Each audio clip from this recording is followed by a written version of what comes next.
supposedly. I don't know. Tone sounds pretty good. This is a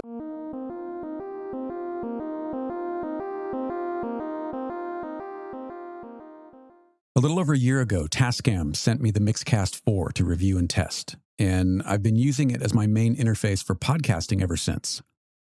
You can find a link to the review in the description, and what you may notice when you watch it is that I called it Part 1.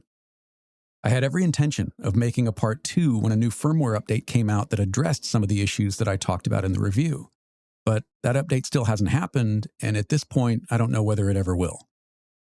It's been just under a year since the 1.3 update was released, which, to be fair, did add a few new features, but despite repeated emails to Tascam, there's nothing in the way of a 1.4 update in the foreseeable future.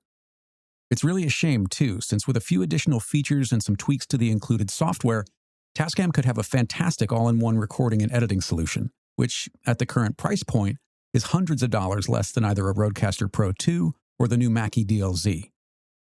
But rather than waiting for an update that may never happen, I thought I would make this Part 2 more of a progress report, having used the Mixcast for more than a year. Honestly, my thoughts really haven't changed much since I first got it. For what it is and how I use it, I still really like the Mixcast 4. As I said in my review, there are a few issues that should be fixed, and I have a list of features I'd like to see added, but it's got plenty of gain for my Electro-Voice RE320 and overall is still a very solid piece of kit. At the current price of $399, I would definitely choose it over the first generation Rodecaster Pro. Depending on your use case, you may even prefer it to the Rodecaster Pro 2 or the new Rodecaster Duo, especially if you're a podcaster or streamer who needs to record calls on your cell phone. The Mixcast 4 has a dedicated TRRS input, which was also available on the first-gen Rodecaster Pro, but for some reason has been removed on the Pro 2 and the Duo. The only cell phone connectivity they offer is Bluetooth, which, in my experience, is nearly always poorer audio quality than a wired connection. That said, this isn't meant to be another review or comparison. Instead, I thought I'd share how I typically use it and some audio samples with and without the built-in tone and compressor effects, which might help you decide whether the Mixcast 4 is the right choice for you. The way I use the Mixcast is actually pretty straightforward, and in fact, it's not much different than how I used my Zoom H5, which I recorded hundreds of hours of conversations with before I got the Mixcast. I just use channel 1, which is my mic, and channel 5, which is USB. If I need to record a phone call, I'll use the TRRS connection, and that's also the only time I actually record on the Mixcast itself. Otherwise, I'm using Audio Hijack to record Skype, or either Riverside FM or Zencaster to record a guest in the browser. I've also got my Arturia Mini Freak audio coming in as stereo on channels 2 and 3, although if I'm actually recording it, I use the Mini Freak software inside Ableton, so the hardware is just sending MIDI over USB.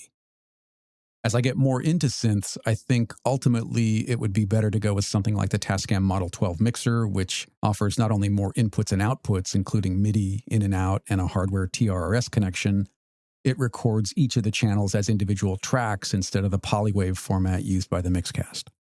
It also has hardware compression, EQ, effects, and even basic DAW control. Maybe I can try to get one to review to see how it might work for my use case. For the audio samples, I'll be using my Electro-Voice RE320, which is one of my favorite mics for my voice. It's a dynamic mic that's not as gain-hungry as something like the Shure SM7B and features a cardioid pattern, which means that it's a little more forgiving with background noise if you're in a less than stellar recording space. All right, let's get to the sounds on the Mixcast. As you can see and probably hear, tone and compressor are now off, as is everything on the processing page.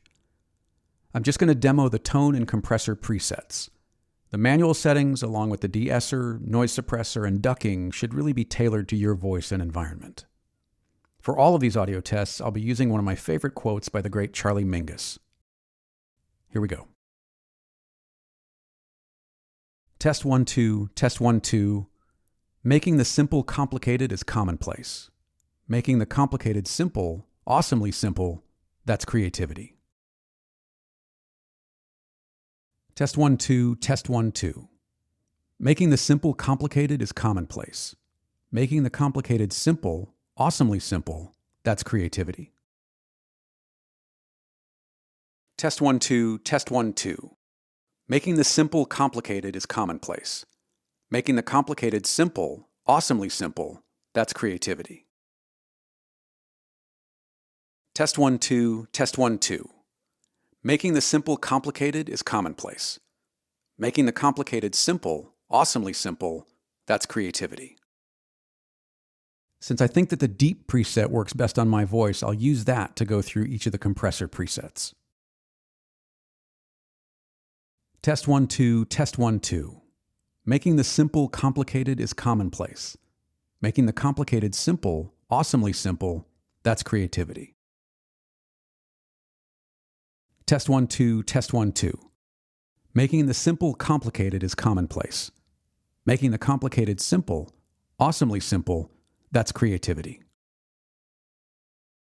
All right, those were the tone and compressor presets, and now we're back to what you've been hearing throughout the video, which is the Mixcast with my manual tone and compressor settings, along with my current channel strip in Reaper. And I say current because I'm always making little tweaks to the settings and trying out different plugins. So as you hopefully have been able to see and hear, the Mixcast 4 is still a terrific device. As I said earlier, if I can get a Model 12, maybe I'll do another video comparing the two and focus a little more on the music and synth side of things. If you've got any questions or feedback, feel free to leave a comment. And to keep up with what I'm doing, subscribe to Iterations on Substack or visit my website at jeffreysidoris.com. Thanks for watching.